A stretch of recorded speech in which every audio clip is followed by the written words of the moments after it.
Alright, hello everyone, it's Happy, and today we're going to be comparing the WZ113 GFT and the Object 268 to find out which tank you should grind for next. So without a further ado, let's just...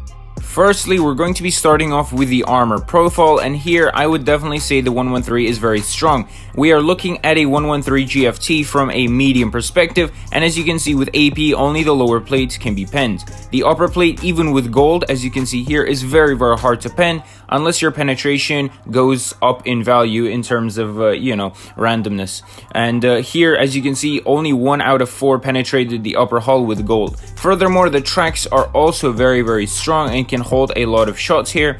As you can see, the side is very strong, apart from the weak point, which can be hidden obviously if you wiggle back and forth. So that could be a minus as well as a positive aspect of the tank. Overall, the armor is very good, and I didn't expect it to be this strong, I'm not gonna lie. Obviously, the sides are weaker than the 268s, but that's a given because the front is very strong. As you can see, now we move on to the 268, and here it is very weak if you load gold, because the upper part of the hull can be penetrated. However, against AP, it is again very strong, apart from the small lower plate. The lower plate on this thing is a lot smaller and harder to hit, especially at a distance. Obviously, it also has a cupola, which can easily be penetrated. However, here the tracks are a lot weaker, and sometimes shots will go through the tracks. Furthermore, if you're standing on the side of a 268, the frontal part of the hull can easily be penetrated. On the other hand, the sides on the 268 have spaced armor, therefore penetrating them could be hard at times. Now we're moving on to mobility, and here the 268 definitely outpaces the WZ113 GFT. In terms of top speed, because of how light it is, and the power to weight ratio is very good on this thing as well.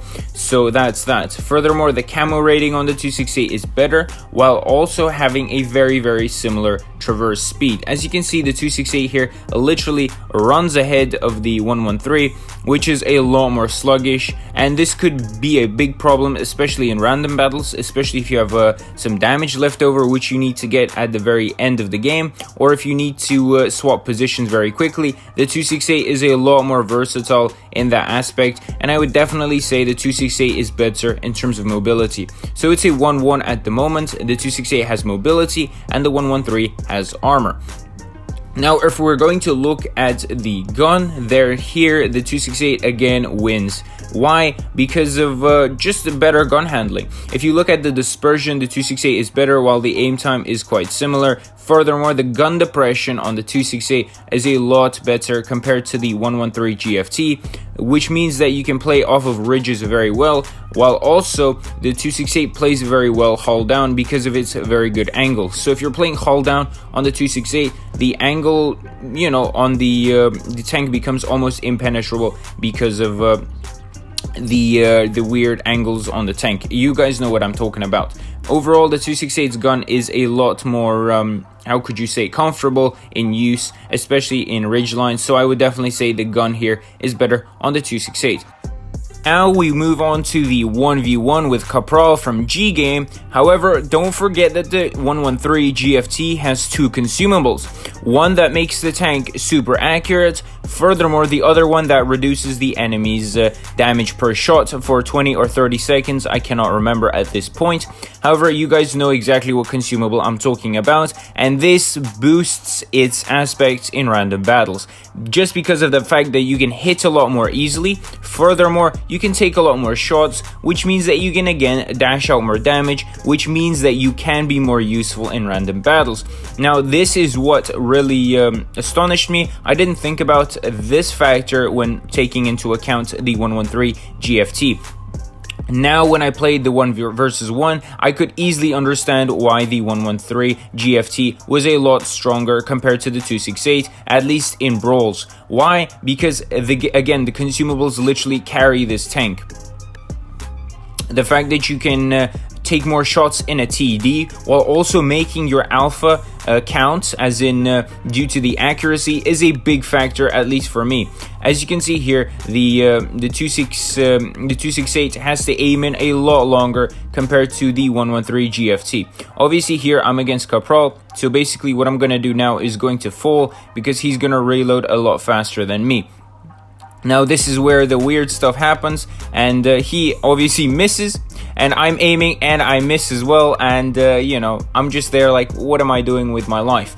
Obviously I know that he's gonna reload a lot faster because our DPMs are almost identical. So here Stalin says a no to the Chinese, and obviously I clap him instead. So it's a 1 versus 1 at the moment, and we tried using the accuracy thing. Now we're going to use the armor. As you can see here, not the armor but the HP buff, or whatever you want to call that consumable. So basically here, as you can see, Capral puts a nice shot into my cupola, which I obviously didn't expect.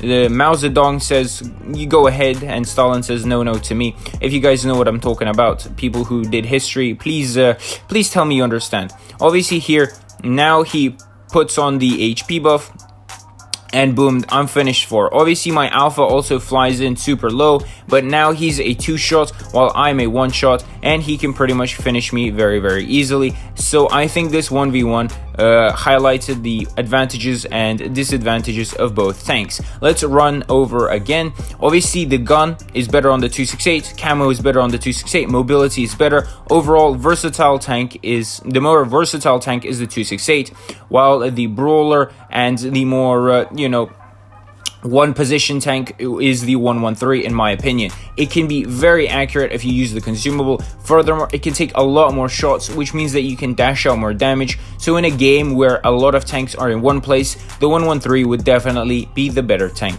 So both are for different playstyles, so it's up to you to choose. So with that, this video comes to an end. If you enjoyed it, don't forget to like, comment and subscribe, and I'll see you guys next time. Happy is out.